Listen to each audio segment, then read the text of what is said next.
Insights, o podcast do Bradesco.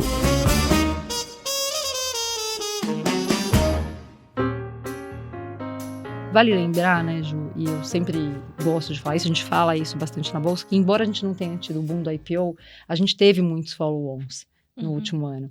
Então, o mercado de capitais também tem que ser medido pelo volume de follow-ons e também de outros produtos que a gente vai vendo acontecendo no mercado. Porque, de fato, quando a gente olha a renda variável, ela tem seus altos e baixos, ela tem seus momentos diferentes. Mas o follow-on também é uma boa medida de aquecimento da É economia. verdade. Se a gente olhar o que está sendo feito no Brasil, existem várias linhas, né? A gente tem a gente vai ter a transparência dos investimentos, né? De quanto a gente cobra dos clientes. Para quem não sabe, tem uma regra aí que deve ser implementada no começo do ano que vem, em que você vai ter um extrato de quanto você pagou para o banco, né? Isso é transformador. Então a gente fala assim, poxa, a gente hoje não tem a regulação que a gente tem como a gente tem na Europa, mas a gente está caminhando para essa... Sim. Veja o que aconteceu com o 175, né? Então, tem várias coisas que vêm acontecendo que permeiam um pouco do que é essa regulação lá fora e do que a gente acha que esse mercado vai caminhar no futuro e que essa regulação vai vir. Olá, tudo bem? Você ouviu agora alguns dos destaques de hoje, mas tem muito mais. Eu sou a Juliana Maeda e este é o Insights, o seu podcast semanal com ideias que provocam um novo jeito de pensar. A B3 está entre as principais bolsas de valores do mundo. Em 2023, o volume financeiro médio diário negociado em ações na Bolsa Brasileira foi de 24,3 bilhões de reais. Cifras altas em uma bolsa que pulsa e está sempre em dia com novidades. Por isso, para falar de grandes temas, hoje o Insights conversa com a vice-presidente executiva de Pessoas, Marca, Comunicação e Sustentabilidade da B3, Ana Buchain. Ana, seja muito bem-vinda à sua estreia no Insights. Muito obrigada, Juliana. Estou muito feliz de estar aqui com vocês e acho que a gente vai ter uma boa conversa. Com certeza. E também está conosco a minha xará, CIO global do Bradesco, Juliana Laranjo. Obrigada por nosso segundo podcast juntas. Obrigada, Ju. Prazer estar aqui, ainda mais de novo, né, Ana? A gente juntas, vai ser muito legal. Muito bacana. Ana, eu queria começar fazendo uma pergunta para você. A gente abre aqui um movimento que está sendo bastante debatido sobre adotar ou não medidas ESG. Nos Estados Unidos, a gente está vendo alguns desafios aí de alguns investidores, questionando algumas gestoras, questionando a importância dos investimentos ESG. Então, eu queria que você desse uma avaliação da B3, como é que vocês enxergam esse tipo de investimento? Olha, Ju, para a gente, quando a gente fala de investimento ESG, a gente que é uma casa de governança, como a gente olha? ESG, quem pratica ESG, pratica uma gestão muito mais cuidadosa em termos da sua empresa do que, eventualmente, quem não acredita ou não adota uma agenda ESG. Sim. E se a gente dá um passo para trás, na verdade, vale muito a gente marcar que ESG é diferente de boa governança corporativa ou responsabilidade social corporativa. E eu acho que no meio desse boom, de quando cresceu muito a conversa de ESG, houve uma pequena confusão do que é ESG. ESG é tudo aquilo que muda o ponteiro. São boas práticas ambientais, sociais e de governança que, de fato, são materiais para a companhia e que fazem com que aquela companhia enxergue oportunidades ou mitigue risco. Que companhia não quer mitigar risco e não quer melhorar a oportunidade de negócio? E deste ponto de vista, para a B3, uma companhia que é muito resiliente, ela tende a ser melhor, performar mais ao longo do tempo. Agora, o investidor ele é livre para fazer as suas escolhas. E na nossa visão, o que a gente precisa fazer como bolsa é dar oportunidade para que os investidores conheçam quais são esses investimentos. Portanto, acho que muito do nosso trabalho está voltado, primeiro, em induzir boas práticas, porque a gente entende que o mercado de fato, fica mais resiliente quando você tem boas práticas de gestão, mas também de dar mais transparência e recorrência para os dados. Porque toda vez que a gente faz isso, primeiro a gente reduz o risco de qualquer greenwashing, social washing, mas também coloca na mão do investidor a chance de escolher que tipo de produto que ele quer, que tese de investimento que ele tem e de uma fonte única de informação. Claro. E se esses investimentos eram nichados no passado, eu acho que no futuro muito próximo, e assim, sem qualquer demagogia, eu acho que eles vão ser a regra, eles não vão ser a exceção.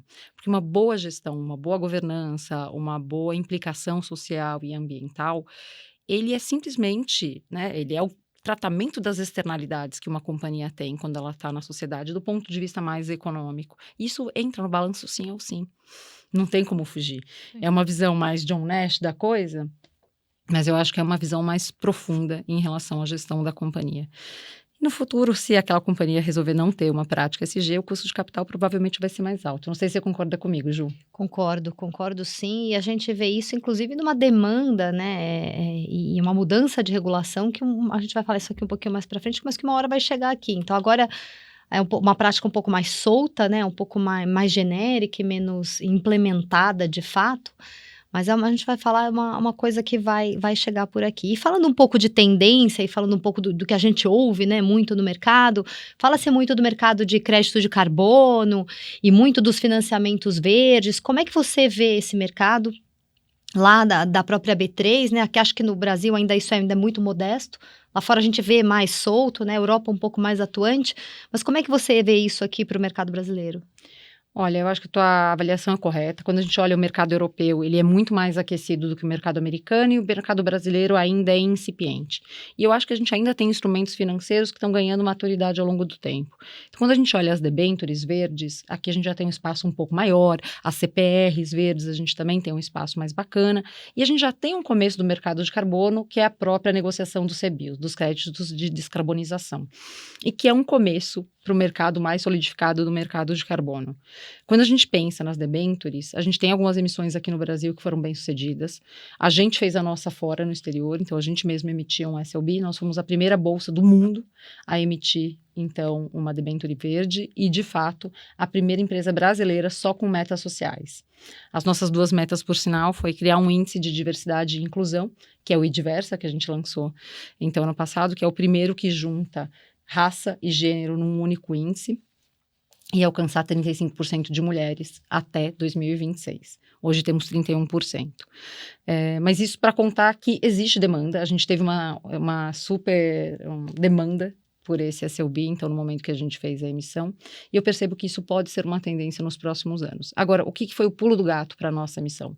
Foi ter metas críveis, ter um second party opinion, então uma segunda opinião que verifica que essa meta é, de fato, boa para a companhia, ela é material para fazer o primeiro ponto do SG, Ju.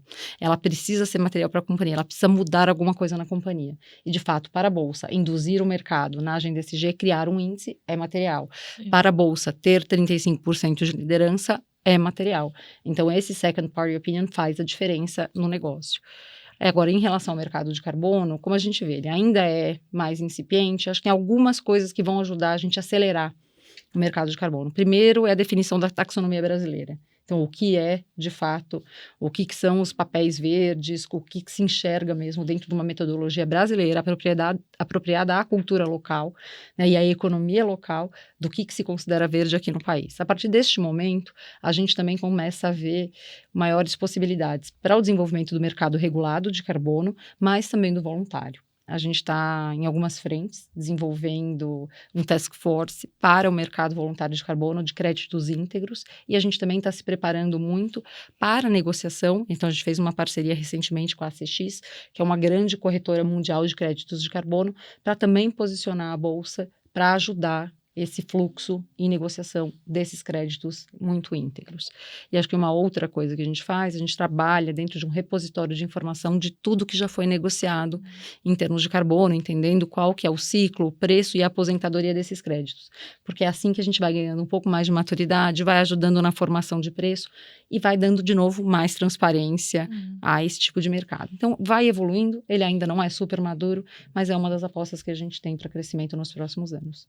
Muito legal. E é um futuro, né? Para quando você Sim. pensa numa transição, né? Num caminho que você vai construir, você precisa ter instrumentos que te possibilitem um caminho para uma transição mais... para um mercado mais sustentável do ponto de vista de emissões de carbono, né? Com certeza. E mudando um pouco de assunto, você comentou sobre o índice de diversidade, mas eu sei que também a B3 tem várias iniciativas para incentivar as mulheres a investirem na Bolsa.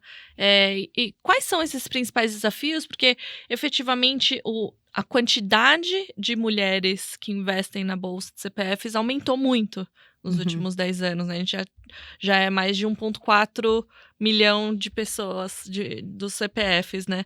Mas o percentual ainda permanece o mesmo. Então, quais são as iniciativas para incentivarem as mulheres a entrarem mais na Bolsa? E se depois também a Ju puder, e se você também quiser contribuir, eu queria que vocês debatessem um pouco sobre o perfil das mulheres e o que talvez sejam os desafios para elas entrarem mais e ficarem mais confortáveis com os investimentos da Bolsa. Perfeito.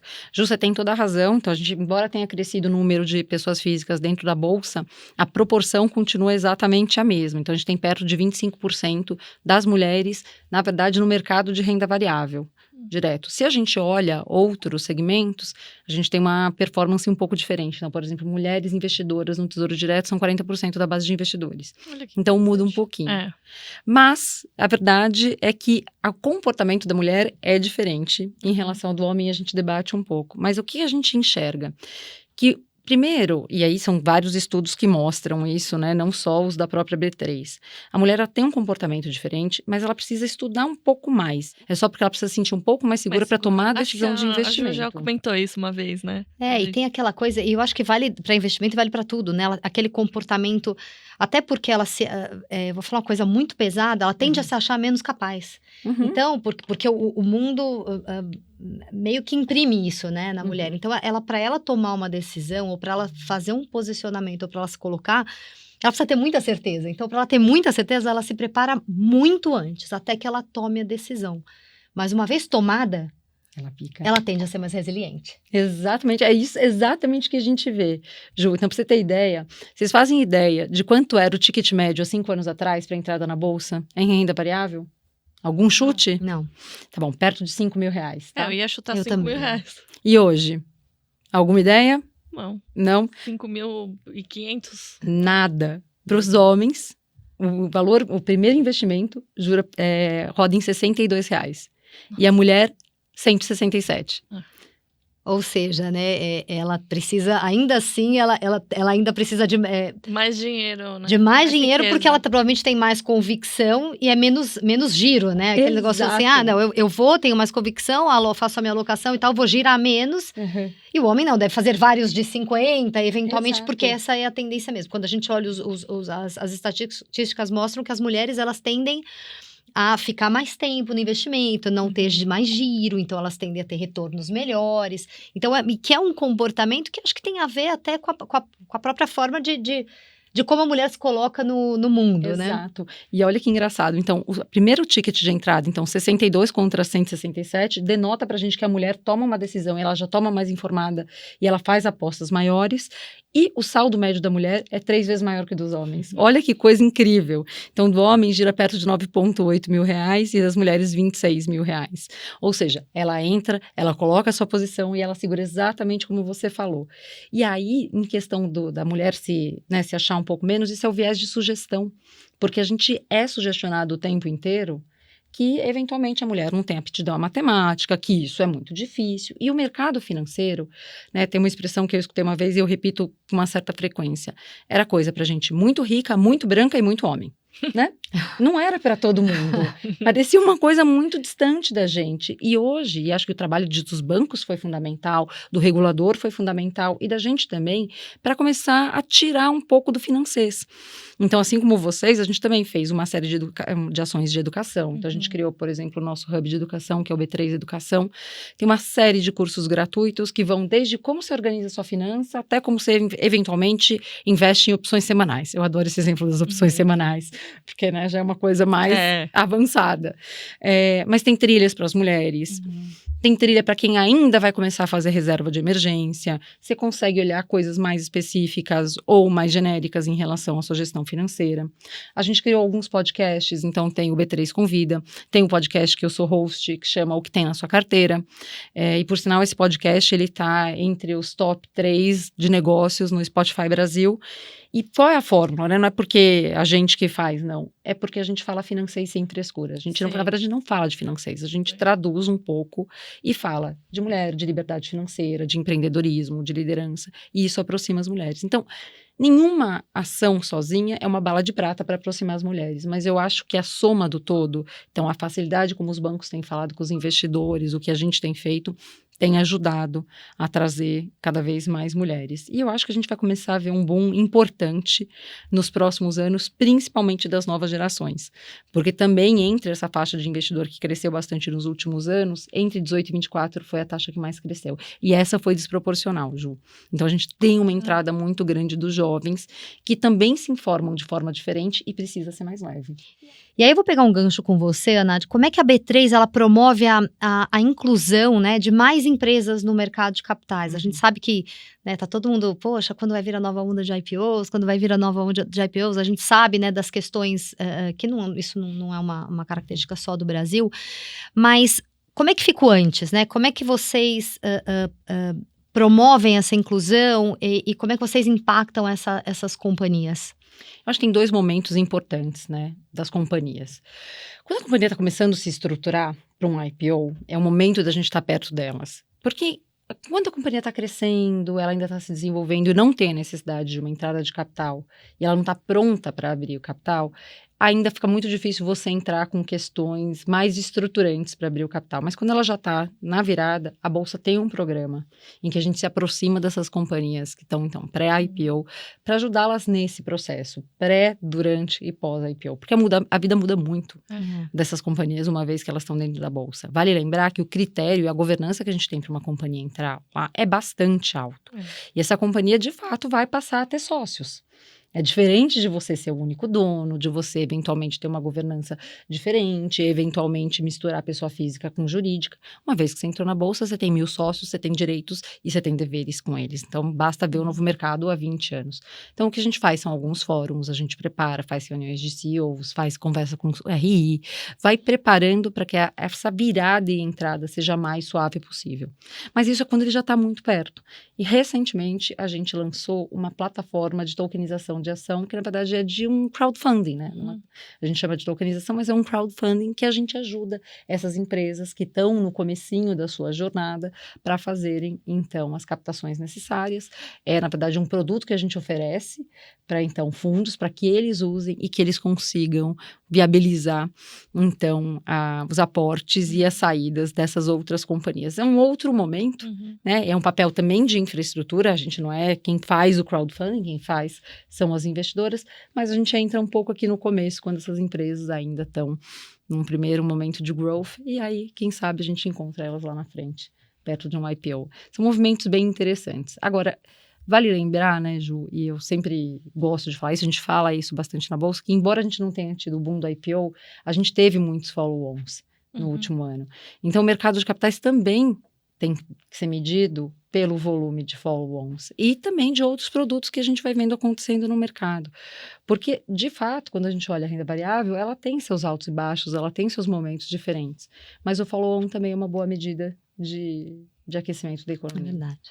E follow-on aqui, só para quem está nos ouvindo, seria uma emissão após a oferta inicial, né, que uma empresa faz para adicionar algumas ações no mercado para serem negociadas. Então, ainda falando um pouco sobre a participação de vocês com as empresas, eu sei que vocês atuam também para impactar as empresas ou até incentivar um investimento privado para terem um impacto positivo na sociedade, né? Qual que é a atuação de vocês com as companhias, com os bancos, com as corretoras, enfim, com todo o ecossistema financeiro? Nossa, Ju, obrigada por você fazer essa pergunta e acho que ela é bem importante. E aqui eu já faço um convite para todas as companhias, para que elas reconheçam que elas têm um papel social. Ninguém está sozinho, isolado no mundo, gente. Ninguém opera só para si. Aqui eu vou de novo trazer um pouco de Milton Friedman, que falava que o negócio dos negócios são negócios. Você não pode ir bem num país que não vai bem. Então, a companhia tem uma responsabilidade, sim, de olhar para fora. E o nosso propósito como companhia é conduzir o desenvolvimento econômico sustentável para a sociedade prosperar. Eu brinco que eu gostaria de ficar só com para a sociedade prosperar. A gente está aqui para isso. E uma parte significa que a gente vai ter que fazer alguma ajuda e uma devolução à sociedade. E a gente faz isso através da B3 Social. Então, a B3 Social é a nossa instituição que faz investimento social privado. Então, a gente tem uma carteira, a gente tem um fundo em que anualmente a gente aloca perto de 60 milhões de reais em mais de 250 projetos que têm como missão reduzir a desigualdade social através de educação. E aí, como a gente faz a escolha dessa carteira? Como provavelmente você faz, Ju, na sua carteira de investimento. A gente tem uma série de critérios. Tipicamente, eles vão passar por educação, formação, educação e alfabetização na idade certa, programas que, de fato, sejam estruturantes e que mudem políticas públicas, ou seja, que impactem milhares e não e que sejam programas que também considerem a diversidade em si. Quando a gente começou a montar este novo modelo de atuação social, foi lá em 2019, e aí logo veio a pandemia. Então, a princípio, a gente começou a se organizar muito para as questões emergenciais e o que a gente notou é que faltava muito referência para as outras companhias em como fazer isso. Então, eventualmente, as companhias tinham até suas verbas incentivadas, então a lei do esporte, FUNCAD, então do idoso, da criança, do adolescente, ou mesmo a Rouanet, e não conseguiam aplicar. Então, colocavam-se o dinheiro em qualquer lugar.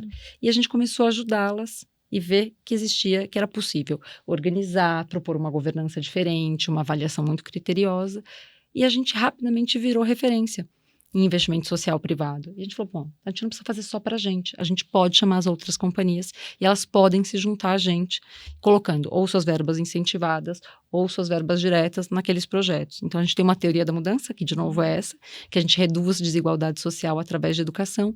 Tem um portfólio de investimento, que são esses 250 projetos, que tem métricas que a gente acompanha, que a gente avalia, e todo ano a gente vai reavaliando a carteira. Nossa carteira é de 75% estável nos últimos anos, então a gente ainda tem algumas regras de saída e de entrada nos novos projetos, mas eu acho que é um investimento fundamental, Ju. E a gente vê muitos desses projetos, assim, de fato, transformando vidas. Eu tive a chance de ir para o sertão nordestino, com um dos projetos que a gente apoia, que é o Amigos do Bem, e é impressionante o impacto que se tem, porque transformam vidas e vidas. São quase 300 mil famílias, 300 povoados que eles atendem. Povoados, 300 povoados que eles atendem, e se eu não me engano, eu ia falar 300 mil famílias, mas devem ser mais de 100 mil famílias que eles atendem e cuidam. É impressionante, gente, o trabalho. E assim, com uma governança e com uma sustentação, mesmo técnica e de apoio, que não é simplesmente uma função assistencialista, é uma função de transformar a vida. Agora, imagina, se a B3 pode fazer isso, todas as companhias fazem. E se todas elas fazem juntas, a gente consegue transformar nosso país. Isso tem um benefício econômico. Você tem um país mais educado, você tem uma força de trabalho mais capacitada e que no tempo a gente consegue, como país, se tornar ainda mais competitivo. Então, pensa numa época de AI. Como a educação é fundamental para que as nossas pessoas sejam capazes de operar num mundo e serem grandes vencedores no mundo de tecnologia avançada. A gente estava conversando, né? Não adianta você ter AI. Você tem que ter para o teu país prosperar. As empresas podem ser competitivas e tal, mas a população precisa saber também, né, usar. Ela também precisa saber conversar com esse mundo digital, porque senão o teu país também fica para trás. Então não adianta só o mundo corporativo. No final das contas, você tem que ter uma educação também nesse sentido, para que o país prospere junto. E é desesperador quando você olha os dados, por exemplo, do PISA ou do SAEB, que são instrumentos de verificação de aprendizagem, quando a gente olha que, então, a maioria dos nossos estudantes, das nossas crianças, alcançam níveis muito baixos de deficiência em português e matemática, que são duas condições fundamentais para que você consiga, de fato, operar a tecnologia. E a gente conversou um pouquinho sobre os índices de sustentabilidade, que eu acho que tem o EASY, né, que é bem conhecido, mas você também comentou sobre o iDiversa, que foi bem inovador, né, no mercado. E como é que vocês constroem esses índices e qual que é a metodologia? Como uma empresa conseguiria fazer parte desses índices? Excelente. Então, antes a gente só vou fazer uma tecla SAP. Eu sei que aqui o nosso público é um público que já entende o que é o índice, mas lembrando que o índice é uma tese de investimento. Então, a gente acompanha a performance financeira de algumas companhias baseado em uma tese. Então, por exemplo, Ibovespa olha as maiores companhias que estão listadas em bolsa, O ISE é o Índice de Sustentabilidade Empresarial, que mede as empresas, a performance financeira daquelas companhias que têm boas práticas em práticas ESG. Então, são alguns recortes. Como é que a gente constrói um índice? A gente constrói o índice a partir da demanda do investidor. Porque se algum investidor quer muito fazer um investimento ESG, este é um instrumento para que ele consiga fazer o seu aporte sem eventualmente ter que fazer o que a gente chama de stock picking, olhar e pegar ação a ação. Ele pode eventualmente fazer através de um fundo passivo vinculado àquele índice, assim como a gente tem alguns desses instrumentos. E aí a gente queria muitas vezes esses índices com alguns vieses, ou primeiro pela demanda do investidor, ou porque a gente entende que é importante trazer aquele agrupamento, porque isso pode não ser tendência agora, mas pode ser no futuro. Então, a Bolsa, quando criou o ISE, foi o 4º índice de sustentabilidade criado no mundo. Então, veio através da demanda do investidor, a gente criou e desenhou. E ele permanece até hoje, quase 20 anos depois. O IDiversa, quando a gente tomou a decisão de criar, a gente tomou sem ter a demanda específica de investidor, mas porque a gente entendia que era importante e que olhar diversidade de uma forma mais estruturada seria importante no tempo, como de fato se provou. Então, assim que a gente já lançou esse índice, já tinha um ETF vinculado a ele e a gente já conseguiu fazer algum tipo de captação. Como que uma companhia entra nesse índice? Você tem métodos diferentes para índices diferentes. Então, vou fazer de novo a comparação entre o ISE e o IDiversa. O IDiversa, a gente faz captura de dados públicos. Então, na verdade, ele vem de um trabalho bastante longo. A gente conversou muito com a CVM, a gente foi... na verdade, junto com a CVM, a gente sugeriu algumas mudanças no formulário de referência, para que a gente conseguisse que todas as empresas listadas colocassem seus quadros funcionais separados por gênero e raça e nível hierárquico dentro do formulário. A partir do momento que a gente tem esse dado no formulário de referência, ele é um dado público. E aí eu pego essa informação, coleto, avalio, e eu não preciso que a companhia aplique para o índice, porque eu faço uma análise independente dela aplicar ou não. E aí, a partir daí, tem uma série de critérios. No IDiversa, a gente compara o quadro funcional contra os dados do IBGE e se ela está melhor ou não que o setor. E aí tem uma nota de corte para a gente falar se essa companhia atende ou não atende os critérios do IDiversa. O que é diferente do ISE? O ISE, como ele é uma avaliação bastante profunda e ela tem um pedaço qualitativo, as companhias têm que preencher um formulário, um questionário bastante extenso. Elas podem ser chamadas a apresentar evidência que sustentem a resposta que elas fizeram no questionário, para daí elas passarem naquele crivo, tem uma nota mínima em cada setor, em cada tipo de avaliação que se faz. Então, são formas diferentes de fazer índices, mas as duas servem à mesma coisa, a uma tese de investimento. Hoje, a gente tem uma carteira de investimento de índices próxima a 30, sem considerar os seus derivados, né? Se a gente for considerar todos, dá perto de 70. Vamos ficar nos 30 principais. 10 são ESG. E a B3 está em 8 deles. Sim, vocês têm um papel muito relevante. Eu acho que é claro a vantagem de uma empresa entrar em um índice, justamente como você comentou, tem os fundos passivos, né? Os fundos passivos listados que trazem um volume grande para essas empresas. E Ju, a gente comentou um pouco sobre as novas gerações, e a Ana também comentou que as novas gerações têm se interessado mais pela Bolsa. Eu queria fazer um gancho nesses dois pontos. Como é que a gente traz essa questão ESG para os jovens investidores, para eles entrarem nessas novas estratégias? E se você puder dar um pouco de números para a gente também de como essa faixa etária está participando da Bolsa e também, de repente, um pouco sobre gênero. Olha, os jovens normalmente, a gente achava, né, normalmente quando a gente olha a faixa etária da Bolsa, o que você percebe é que o maior volume financeiro está de 45 e acima. Natural quando a gente pensa em acúmulo de patrimônio. Então, o maior saldo está dentro de 45 e acima. Mas o que a gente percebeu nos últimos 5 anos foi um crescimento mais rápido do jovem e com um ticket menor. O que faz bastante sentido pela popularização e democratização do mercado financeiro. Sim. E o que esse jovem faz? Ele começa a investir em mais ativos do que normalmente, talvez a minha geração, a tua geração, a gente investia. Ju, não sei se você percebe. Eu acho que ele tipo tem de mais coisa. acesso à informação, eu acho que ele se joga mais e mais cedo, né? E hoje em dia também tem muitas alternativas, e tem mais empresas, e tem mais possibilidades de investimento do que se tinha no passado. Mas uma coisa que a Ju falou, né, como é que a gente engaja esse jovem, né, eu acho que esse jovem ele já está engajado, né, se a gente olha o comportamento hoje da turma mais jovem, do comportamento do investidor tradicional, que hoje é o 40 a mais, vamos dizer assim, eu acho que o 40 a mais tem que ser convencido, né? Ele tem que ser convencido de que as atitudes e os investimentos deles vão ter um impacto para as gerações futuras. E as preferências de investimentos deles e de padrões de consumo também terão impacto para a geração futura. O que acontece é o seguinte, essa geração que está vindo, ela cobra isso, né? E ela demanda isso. Então, por exemplo, hoje, para a geração Z, nosso time de estratégia está fazendo vários estudos com relação a ESG, com relação a comportamento das gerações com relação a investimentos, inclusive com preferências. E uma das coisas que eles falam é que eles trouxeram para a gente, isso é um produto a ser released. Spoiler. É um spoiler do que está sendo feito lá. Mas se a gente pegar os millennials, por exemplo, 14% deles consideravam saúde mental como uma prioridade. A geração Z, por exemplo, que é a geração que vem depois, já é 19%. Então, na minha época, a saúde mental A gente nem falava disso. nem se falava, né? Era meio padrão você ter os seus distratos, né, no ambiente de trabalho.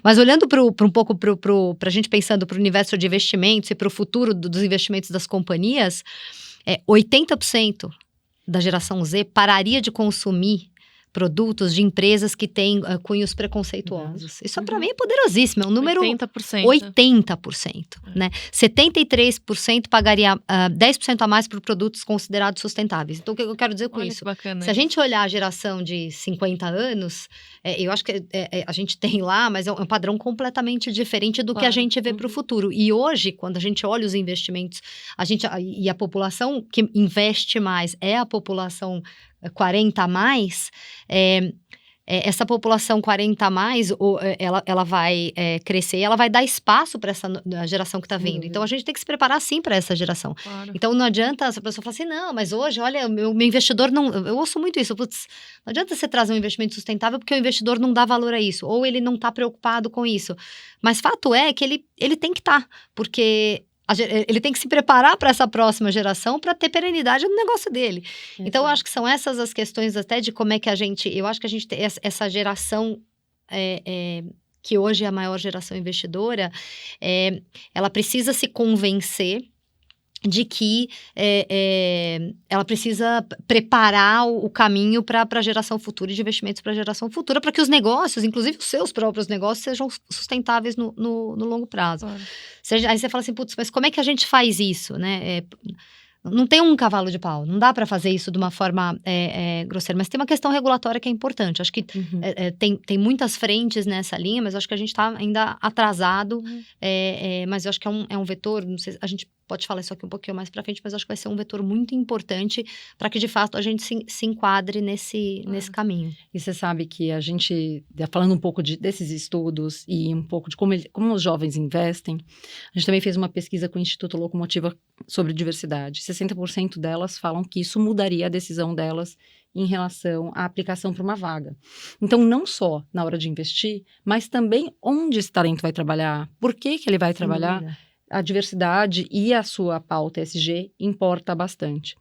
E aí, o que se faz para uma geração nova? Diferente, talvez, eventualmente, de novo, do perfil 45, 50. Eles estudam muito. Então, quando eu falo de transparência, dados livres, isso foi uma das coisas que a gente fez na B3. A gente criou uma plataforma de dados chamada ESG Workspace, em que lá você consegue acessar todas as companhias e tudo que elas reportaram em termos de ESG parametrizado, porque muitas vezes essa informação ela está dispersa na rede, você consegue comparar. Esse investidor consegue fazer isso hoje. Então, seja ele querendo investir em uma empresa especificamente, ele consegue ver todas as respostas que aquela empresa deu no Easy.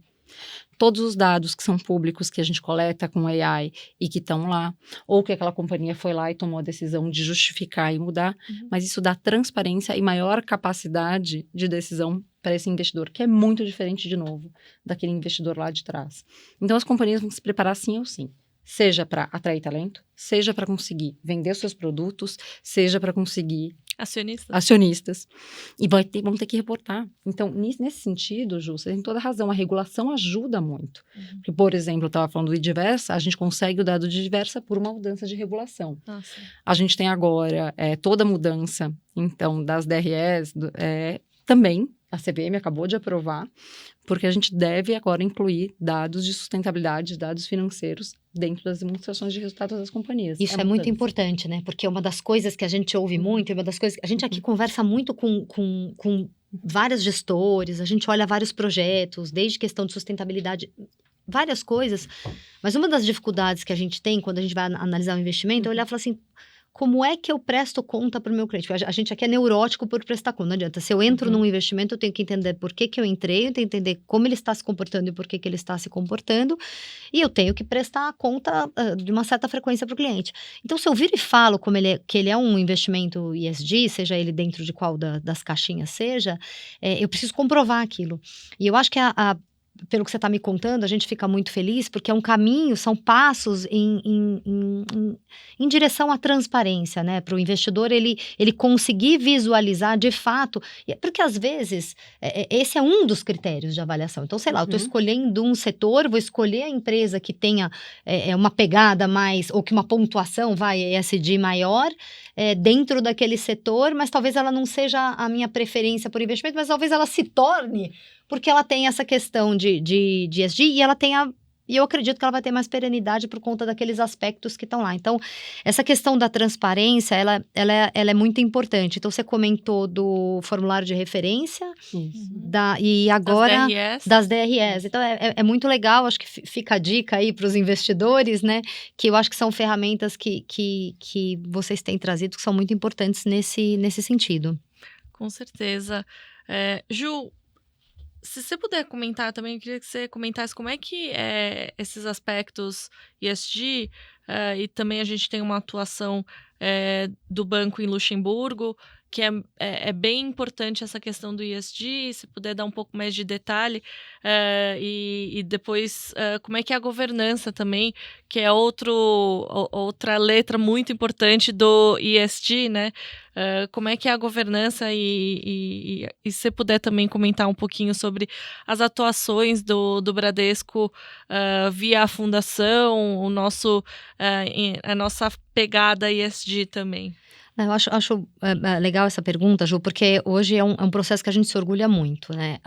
Hoje, nosso processo de investimento é um processo independente, ele permeia e ele utiliza as ferramentas do banco, mas ele é totalmente cliente-centrista. Pode parecer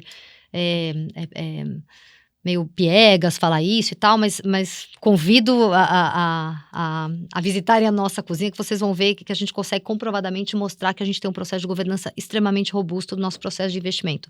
Desde que a decisão é sempre colegiada, né, a gente tem atas, enfim, de todas as nossas recomendações, de todos os nossos comitês de investimento, enfim, tudo que a gente faz e todas as decisões a gente tem ata e tem uma governança de seleção, mas quando a gente entra num produto em si, aí eu tô falando da governança toda, mas quando a gente entra e olha um produto em si, então, por exemplo, quando eu vou olhar um fundo, né, a gente tem um serviço muito compartilhado com a Abram, a gente tem um time que olha esses fundos também aqui dentro do Private, que faz toda uma análise com relação a gente tem no nosso questionário de diligência várias questões ESG, vários aspectos que a gente olha daquele gestor, do processo de investimento dele, como ele escolhe as companhias e muitas vezes a gente entra inclusive nos investimentos que ele faz e como ele é feito. E como é a tratativa dele com relação aos funcionários, retenção de pessoas, enfim. Então a gente olha aquele gestor, porque assim, não, eu vou investir naquele fundo porque aquele fundo está indo bem. Isso não nos diz absolutamente nada, né? O fundo ele pode estar indo bem, mas é porque ele tomou mais risco que ele deveria, né? Ou ele pode ter ido mal, mas ele poderia ter ido muito pior porque ele teve um cuidado com relação ao risco, a exposição ao risco, que ele se protegeu. Então, a análise de um investimento, ela vai muito mais do que simplesmente o retorno, né? Então, com relação a fundos, estou dando um pouquinho do que a gente olha e já ouvi feedbacks de que o nosso processo realmente é muito robusto nesse sentido. Com relação quando a gente olha os papéis ou os títulos individuais, a gente usa obviamente, alguns critérios que a gente tem, pessoas que nos ajudam através de ferramentas que a gente tem para pontuar as companhias e compará-las com os seus peers de setor e de mercado. E aí, às vezes, acontece de ser muito maior, e aí é uma resposta muito óbvia, mas às vezes acontece de ser um pouco menor do que a média do setor. E a gente fala, pô, e aí, não vamos investir? Não, vamos entender o que aconteceu. Aquela empresa está fazendo alguma coisa para aquilo? Porque também não adianta você ir lá e anular, porque você não contribui para um ciclo virtuoso de melhora. Então, o que essa empresa está fazendo? E aquilo, se aquela é uma pontuação um pouco mais baixa que a média, aquilo gera um monte de questionamentos que nos faz entender se faz sentido ou não investir naquela companhia, e aí, de fato, a gente desenrola. Então, a gente já teve casos, por exemplo, que a gente decidiu recomendar algum tipo de investimento que estava com uma pontuação ESG um pouco abaixo da média, mas também já teve casos que a gente simplesmente tomou a decisão de não investir. Claro. Ou porque era uma coisa muito escancarada, né? A questão ou da governança, ou alguma coisa muito específica. Ou porque era uma questão que talvez não fosse pública, mas que para a gente fosse algo que pegasse muito dos nossos valores e dos nossos princípios, né? Então, em ambos os casos, a gente é muito cuidadoso, muito sutil. Obviamente, a gente não sai promulgando, a gente trabalha junto à companhia para que ela compreenda os nossos porquês. E isso eu acho que é um trabalho que a gente vai fazendo junto. Eu falei muito da transição, e você comentou da Europa, vou chegar um pouco de como é que a gente tem um banco, para quem não conhece o Bradesco, ele tem 2 bancos, um banco na Flórida e um banco em Luxemburgo, e quando a gente trabalha com clientes investidores na unidade de Luxemburgo, na Europa, a gente está sujeito a uma regulação que é muito forte, muito potente. Então, por exemplo, lá o cliente tem que declarar as preferências de sustentabilidade dos investimentos dele. E aí, se eu sei que ele tem uma preferência por isso, eu preciso mostrar produtos e um portfólio que contemple essas preferências do cliente. Então, eu tenho que disponibilizar isso para ele. Então, o regulador já diz, olha, os gestores de fundos, por exemplo, eles são obrigados a publicar as suas métricas ESG. Como é que ele inclui ESG no seu processo de investimento. Então, na Europa, essa regulação ela é muito forte. Acho que a própria Europa traz questões, né, que comprometeu a Europa, né, com relação ao gás e tudo. Então, também não adianta a gente ter uma regulação que ela seja binária, porque eu acho que tem que ser um processo de transição, tem que ser um processo de construção. Eu acho que a gente vem fazendo isso aqui no banco, então, dentro do nosso processo de investimentos. Você comentou um pouquinho da fundação. Acho que poucas pessoas conhecem o trabalho da fundação. São 40 mil crianças que a gente leva, que a Fundação Bradesco leva a educação até o ensino médio por ano. Tem mais de 2 milhões de pessoas impactadas com cursos online gratuitos e treinamentos online gratuitos. São 40 escolas no Brasil. Então, é um trabalho que o banco faz, eu acho que mais ESG que isso. Não vou falar que é impossível, porque eu acho que ainda tem muita coisa para se fazer no Brasil, mas é uma coisa que a gente se orgulha muito de poder levar a educação aí para essas crianças e crianças que não têm condições, né? Crianças E educação de qualidade, né? E educação de muita qualidade, exatamente. O Bradesco, inclusive, por causa dessa iniciativa e de outras, tem uma nota muito alta no Easy, né? Você sabe que dá muito orgulho de ver. Eu acho que eu sempre falei isso, eu tenho muito... Acho que nunca dividi isso com vocês, mas eu tenho muito orgulho da Fundação. Eu acho um trabalho maravilhoso. E depois a gente encontra profissionais no mercado e que passaram pela Fundação e que têm um orgulho enorme. E eu acredito que é um trabalho transformacional que vocês têm, de verdade. E agora, fazendo uma conversa, né, e talvez um pouco do paralelo que você tinha falado da regulação, a gente sempre brinca no nosso podcast, né? Não brinca, mas a gente fala que você precisa conhecer muito quem que é o gestor dos seus fundos, dos seus investimentos, porque isso faz toda a diferença. Então, quando você conta a diligência que vocês têm, como vocês tratam, o que vocês estão olhando, o que vocês consideram os investimentos de vocês, é fundamental. Porque isso dá uma tranquilidade maior para o investidor. Então, embora a gente não tenha a mesma regulação da Europa, saber com quem você está investindo faz toda a diferença para quem está do lado de cá, né, que é a ponta de vista do investidor. E financiar a transição também é fundamental. sem o financiamento de transição, então bons cases e bons projetos SG das companhias, elas não conseguem viabilizar isso. Claro. Então, eu também acho que tem essa sensibilidade do gestor em fazer essas apostas de investimento no tempo. Então, eu achei bem interessante a forma como vocês fazem, Ju. E a gente falou muito de regulação, né? Uma coisa que a gente olha, se a gente pegar o que é a Europa hoje, né? Você tem que dar de um jeito grosseiro, você tem que dar um recibo para o cliente de quanto ele está pagando para operar com o banco, né? Você tem que levar em conta as questões de sustentabilidade. Se a gente olhar o que está sendo feito no Brasil, existem várias linhas, né? A gente tem a gente vai ter a transparência dos investimentos, né? De quanto a gente cobra dos clientes. Para quem não sabe, tem uma regra aí que deve ser implementada no começo do ano que vem, em que você vai ter um extrato de quanto você pagou para o banco, né? Isso é transformador. Então a gente fala assim, poxa, a gente hoje não tem a regulação que a gente tem como a gente tem na Europa, mas a gente está caminhando para essa... Sim. Veja o que aconteceu com a 175, né? Então tem várias coisas que vêm acontecendo que permeiam um pouco do que é essa regulação lá fora e do que a gente acha que esse mercado vai caminhar no futuro e que essa regulação vai vir. E aí uma coisa que eu gosto de dizer muito é assim, se você não se preparar hoje, né? Se você não começa a se preparar, vai ficando cada vez mais caro. Né? E vai ficando cada vez mais difícil, porque você vai concorrer num mundo que vai ter uma pegada muito mais pró-sustentabilidade, enfim, sobre esses temas que a gente conversou aqui. Meninas, acho que a gente já falou bastante sobre os assuntos do nosso trabalho. Eu tô aqui diante de duas mulheres que eu admiro muito, e eu quero fazer uma pergunta fora do roteiro, que acho que talvez seja uma surpresa. Todas as convidadas que eu converso aqui são pegas de surpresa, mas é a parte que eu mais gosto de saber de vocês. Se vocês pudessem, assim, uma curiosidade pessoal também, acho que todo mundo vai matar a curiosidade aqui. O que vocês, duas mulheres muito bem-sucedidas, poderosas, mães, se vocês pudessem fazer ter outra profissão, o que vocês fariam se vocês pudessem escolher? Uau! Quer começar, Ju? Você já pensou nisso? Falei que era a pergunta mais difícil do podcast. É a mais difícil. Eu acho que eu gostaria de ser professora.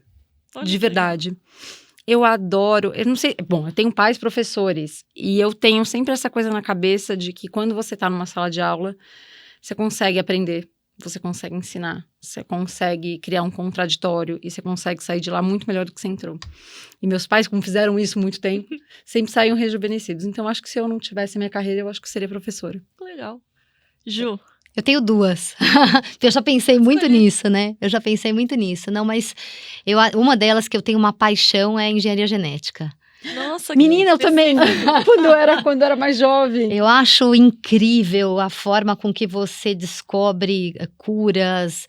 Aí eu nem sei se eu estou usando os termos corretos, porque eu sou leiga nisso, aquelas correções de DNA, correções de ancestralidade. Não, tem umas coisas muito interessantes, assim. Eu acho que deve ser um universo poderosíssimo, né? Mas eu acho que tem uma questão ética muito forte também. Então, eu acho que deve ser fascinante. Então, eu acho que eu pegaria essa. Eu acho que essa seria a minha outra profissão. E a segunda?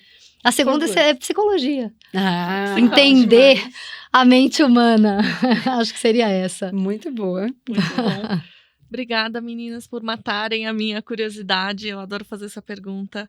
Mas eu queria agora já partir para nossa último tópico. Eu queria uma dica de vocês de algum livro, alguma série, um filme, para os nossos ouvintes. Ju, eu vou fazer muitos em um, tá? Eu acho que a primeira coisa que me guia para olhar essas coisas é que a gente tem que ter disciplina e humildade para estar sempre aprendendo. E aprender em lugares que a gente talvez não imaginaria. Eu adoro ficção científica, então tem duas séries que eu gosto muito, mas que elas retratam uma extrapolação do que seria a sociedade atual no futuro. Uma que é Black Mirror, que eu acho super difícil de assistir, porque ela mexe com os brios da gente, mas Total. Que é uma extrapolação. É uma dica bem recorrente aqui, que acho que mexe com muita gente, né? Bom, então essa também deve ter. O Conto de Aia também deve aparecer bastante. Essa não, mas eu adoro. É uma dica que eu também assino embaixo. Porque a gente não pode chegar nesses lugares, né? Ou do Black Mirror ou do Conto de Aia. E aí, pra gente não chegar, eu acho que tem instrumentos culturais na cidade que nos ajudam a pensar nisso. O Museu Judaico é um deles, que faz com que a gente navegue e aprende muita coisa. O MIS tem exposições maravilhosas. Então, para as pessoas também extrapolarem aqui na cidade de São Paulo e conhecerem bastante os nossos instrumentos culturais. Muito legal. Ju? Eu tinha pensado em uma, mas depois da nossa conversa aqui, eu pensei em outra que me inspirou muito e eu acho que faz a gente refletir muito sobre as nossas responsabilidades com relação aos outros e com relação ao mundo. Chama Daughters of Destiny, é na Netflix, é a história de um indiano que vendeu tudo que ele tinha nos Estados Unidos, ele fez carreira lá e foi para a Índia e fundou uma escola. E aí o resto eu não vou contar, porque eu vou deixar as pessoas assistirem, mas ela mostra como é que a educação ela pode ser transformadora na vida das pessoas, da família, das famílias, né? E da sociedade. Inclusive tratando de equidade de gênero, empoderamento das mulheres, para que elas possam ser aquilo que elas quiserem. Obrigada, Ju. Adorei as dicas. Bom, esse foi mais um episódio do Insights, o podcast do Bradesco, e eu tive o prazer de conversar com a vice-presidente da B3, Ana Buchain. Ana, muito obrigada. Obrigada, Ju. Foi um prazer conversar com vocês. Estou saindo muito feliz daqui.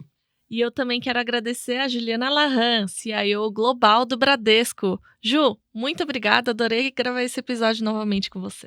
Obrigada, Ju. Obrigada, Ana. Foi um prazer, uma conversa deliciosa e que a gente possa repetir mais vezes.